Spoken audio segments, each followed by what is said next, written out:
नमस्कार दोस्तों। जय हिंद, वंदे मातरम। आप सभी का एक बार फिर से बहुत बहुत स्वागत है आपके अपने YouTube चैनल एग्जाम ट्रिकी में।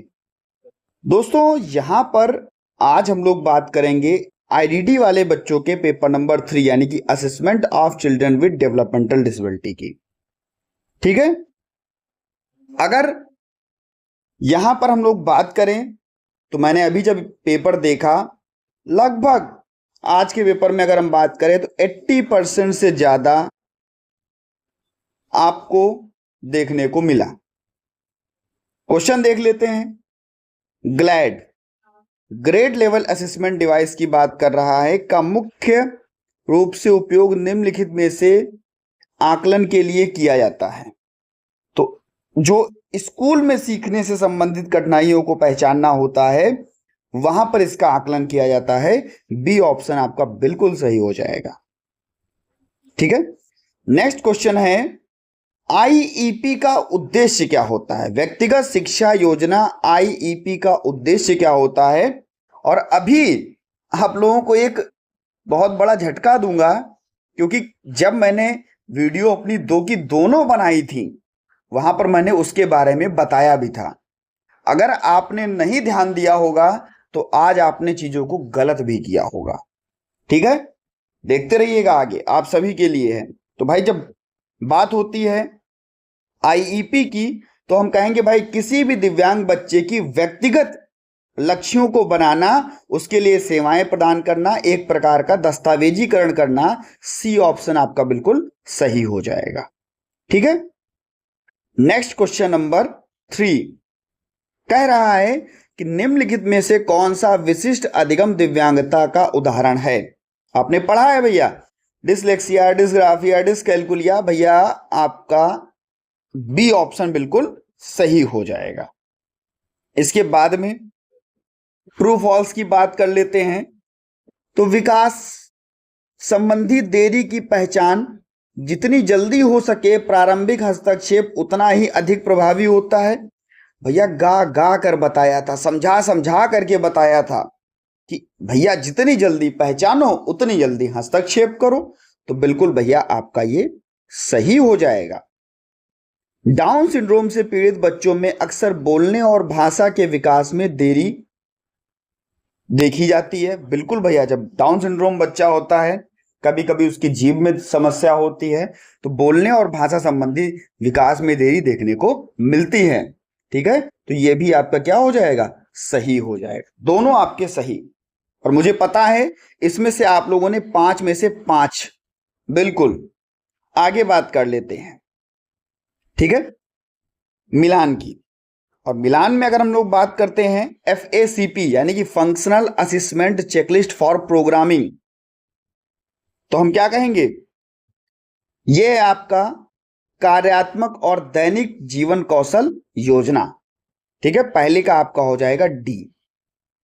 दूसरा कार्स 2, ठीक है, चाइल्डहुड ऑटिज्म रेटिंग स्केल की बात यहां पर कर रहा है। और जब भी आप कार्स 2 की बात करते थे तो बात करते थे ऑटिज्म बच्चे की।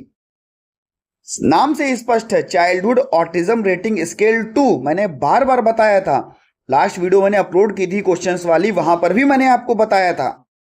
ठीक है, तो यहां पर हम कहेंगे गंभीर से मध्य स्तर के ऑटिज्म का आकलन करने के लिए ये एक प्रकार का टूल था।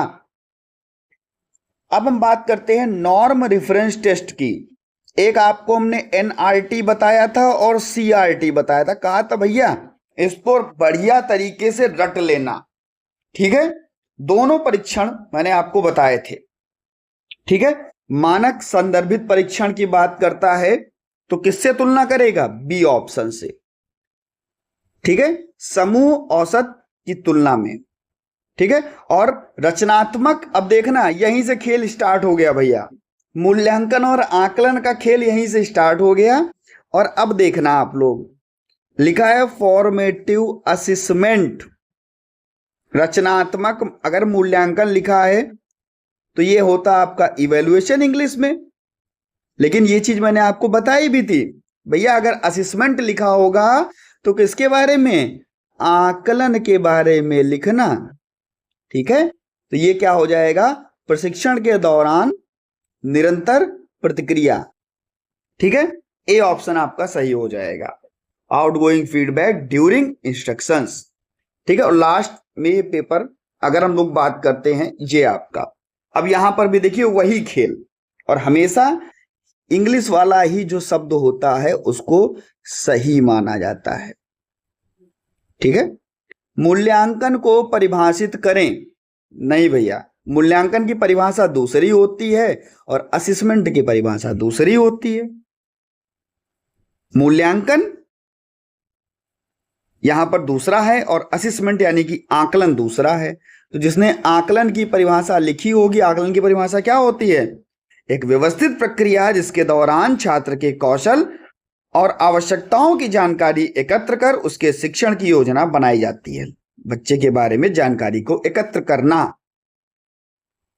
ठीक है, क्या कहलाता है, आकलन कहलाता है, असेसमेंट कहलाता है। बौद्धिक दिव्यांगता के आकलन के लिए एक उपकरण बताइए। अरे एक क्यों बताओगे, एक क्यों बताओगे भाई, आप कह सकते हो बेसिक एमआर, चिल्ला चिल्ला के बताया, एमडीपीएस ये भी बताया, तो बताओ भैया एक क्या, आप तो 4 बता सकते हो, एफएसीपी, ठीक है, ये भी तो बता सकते हो। आईईपी की बात कर रहा है कि भाई आईईपी का उद्देश्य क्या होगा। आईईपी का क्या उद्देश्य होता है, आप सभी को पता है कि बच्चे की विशिष्ट आवश्यकताओं को देखना और उसके लिए ऐसे लक्ष्य और ऐसी सहायता सेवाएं प्रदान करना जो बच्चे के लिए सही हो, अच्छी हो, बेहतर हो। आईईपी, ठीक है। बात कर रहा है एमडीपीएस की, और एमडीपीएस मैंने आपको बहुत अच्छे से करवाया था, बताया था भैया, एमडीपीएस के बारे में मैंने बताया था आपको भाई किसने इसको डेवलप किया। साथ ही साथ मैंने बताया था मद्रास डेवलपमेंटल प्रोग्रामिंग सिस्टम। साथ ही साथ मैंने बताया था 18 कौशल क्षेत्र। 18 कौशल क्षेत्रों में हमने साफ साफ बताया था भैया 360 आपके आइटम्स, ठीक है, जहां पर गामक, स्वयं सहायता, संचार, शैक्षणिक, ये सभी चीजें आपकी आती हैं। ठीक है, आगे बात कर लें, ये भी आपको क्वेश्चन मैंने करवाया था, कल की जो 14 क्वेश्चन थे वहां पर ये भी क्वेश्चन आपका था। उच्च सहायता आवश्यकता से आप क्या समझते हैं, बात होती है हाई सपोर्ट नीड की। भाई ऐसे बच्चे जो गंभीर होते हैं, जो दैनिक जीवन में गतिविधियों को पूरा नहीं कर पाते, तो ऐसे बच्चे समाज में भागीदारी में निरंतर सहयोग उनको देना पड़ता है। विशिष्ट भौतिक, मनोवैज्ञानिक, पर्यावरण सहायता जिनको देनी पड़ती है, तो उनको क्या भैया मिलता है, उच्च सहायता आवश्यकता देनी होती है। ठीक है, तो यहां पर आपका हाई सपोर्ट नीड वाले बच्चे गंभीर दिव्यांगता वाले बच्चे होते हैं। देखिए अब फिर से आ गया, मूल्यांकन के प्रकार लिखिए ना भैया, ऐसे इसको काट दो, ये मूल्यांकन नहीं, असेसमेंट यानी कि आकलन के प्रकार। ठीक है, आकलन के प्रकार आपने लिखा होगा भैया, summative assessment, formative assessment, diagnostic आपने लिखा होगा, इसके बारे में आपने लिखा होगा। ठीक है, इसके बाद में अगर हम लोग बात कर लेते हैं प्रश्न नंबर 2 की, ठीक है, प्रश्न नंबर 2 की अगर हम लोग बात कर लें तो कह रहा है, और ये भी मैंने आपको कराया सेम क्वेश्चन, ठीक है, कि स्कूली वर्ग आयु में उपयोग किए जाने वाले एक, यहां पर देखो असेसमेंट टूल लिखा है, तो मूल्यांकन काट के आकलन का, अब यही इसकी जगह पर मैंने आपको क्या कराया था भाई, अब आपको पता है कि स्कूली एज में अगर उपयोग किया जाएगा तो आप इसमें एफएसीपी भी लिख सकते थे, ठीक है, एमडीपीएस भी आप यहां पर लिख सकते थे, ठीक है, बेसिक एमआर भी आप यहां पर लिख सकते थे, हो जाता, कोई दिक्कत नहीं थी, सबने किया भी होगा। ठीक है, सबने किया भी होगा। अगर आपको एफएसीपी लिखना था तो आप लिख देते भाई, बौद्धिक अक्षम बच्चे जो हैं यहां पर इसको हम 5 भागों में बांटते हैं, और वो 5 भागे मैंने आपको बताया भी थे कि भाई प्री प्राइमरी, प्राइमरी आपका, उसके बाद में आपका आएगा सेकेंडरी, फिर पूर्व व्यावसायिक, ठीक है, जहां पर बच्चे को हम स्वतंत्र करेंगे, मौखिक सहायता देंगे, सांकेतिक सहायता देंगे, पूर्ण निर्भर बनाएंगे, आईपी बनाने में आसानी जाएगी, सारी चीजें मैंने आपको बताई थी। ठीक है, FSAP और MTPS भी आपको बहुत अच्छे से बताया था, तो आप जो है आराम से, ठीक है, आप आराम से चीजों को कर सकते हैं। इसके बाद में देखिए, हम बौद्धिक दिव्यांगता वाले छात्रों के कार्यात्मक और व्यवहारिक कौशल का आकलन कैसे करेंगे? कैसे आप करेंगे? तो आप कह सकते थे कि हम प्रत्यक्ष डायरेक्ट ऑब्जर्वेशन करके कर लेंगे, किसी भी चेकलिस्ट के द्वारा कर लेंगे, किसी भी आप कह सकते थे कि FBA यानी कि फंक्शनल बिहेवियर असेसमेंट के द्वारा कर सकते थे। ठीक है, आराम से आप इसको लिख सकते थे। DSM-5 के अनुसार ASD की स्क्रीनिंग और निदान के मानकों के बारे में बात करनी है। DSM-5 में आप सभी को पता है कि बच्चे की सामाजिक संचार में कमी ASD में देखने को मिलती थी। भाई बच्चा किसी से बातचीत नहीं करता था, गैर शाब्दिक संचार देखने को मिलता था, आंखों से संपर्क नहीं करता, ठीक है, सीमित और दोहराव चीजें मिलेंगी। भाई बच्चा कभी कभी कुछ भी बोला जाता था तो दोहरा देता था, बार बार दोहराता रहता था, ठीक है, हाथों को फड़फड़ाता था, दैनिक जीवन में जो बदलाव अगर किए जाते थे तो उसका विरोध करता था। आप लिख सकते थे बहुत आराम से। ठीक है, अब बात करते हैं विशिष्ट दिव्यांगता वाले बच्चों के मूल्यांकन। अब मैं मूल्यांकन काटो भैया, ठीक है, असेसमेंट के लिए किए जाने वाले किन्हीं 2 उपकरणों के नाम आपने बहुत अच्छे से पढ़ा था। ठीक है, विशिष्ट हमने आपको पढ़ाया भी था। ठीक है, एक आपको पढ़ाया था DTLD, ठीक है, और एक कौन सा पढ़ाया था? Diagnostic test of learning disability, glad भी बताया था। ठीक है, और आपको DTRD भी बताया था, इसकी फुल फॉर्म बताई थी, तो लिख सकते थे आप लोग इसको आराम से। NRT और CRT में अंतर भैया बार बार बताया था कि इसको पढ़ लेना।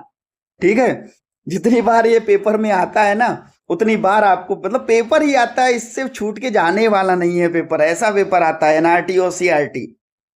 ठीक है, एक में बताया था कि भाई NRT में क्या होगा, इसमें एक छात्र के अंकों की तुलना एक बड़े छात्र या समूह के औसत प्रदर्शन से की जाएगी। ठीक है, रैंक देना, IQ टेस्ट करना, ये क्या होता है? NRT होता है इसमें। और अगर CRT की बात करें, क्राइटेरियन डिफरेंस टेस्ट, मानदंड संदर्भित परीक्षण, जहां पर क्राइटेरिया निर्धारित होता था, इसमें छात्र के प्रदर्शन की तुलना किसी बाहरी समूह से ना करके पहले से तय किए गए किसी निश्चित कह सकते हैं लक्ष्य या कौशल से की जाती थी। ठीक है, तो ये आपको देखने को मिलता था आपका CRT। आप लिख सकते थे बहुत आराम से भैया, लिख सकते थे। ठीक है, इसके बाद में देखिए औपचारिक और अनौपचारिक आकलन की बात कर रहा था, आप आराम से लिख सकते थे, कराया गया प्रश्न है। विभिन्न परिस्थितियों में मूल्यांकन में विशेष शिक्षा प्रशिक्षण की क्या भूमिका होगी, ये भी आप कर सकते थे। Explain the tool of ASD के लिए जो भी टूल्स थे उसकी बात यहां पर कर रहा है। ठीक है, और ये तो भैया आपने बहुत बार पढ़ा, विशिष्ट एवं दिव्यांगता परीक्षण मूल्यांकन उपकरणों की व्याख्या। ठीक है, आप कर सकते थे, बहुत अच्छा पेपर था। मुझे नहीं लग रहा कि भैया मैंने जितना भी आप लोगों को पढ़ाया 2 से 3-4 वीडियो में, और जो भी आपके लिए वीडियोस अपलोड की गई थी उसमें से नहीं था। लगभग अगर हम बात करें इस पेपर की तो 80%, ठीक है, 80% चीजें आपको देखने को मिली। ठीक है भैया, कल का पेपर अच्छा तैयारी कीजिए चाइल्ड डेवलपमेंट का।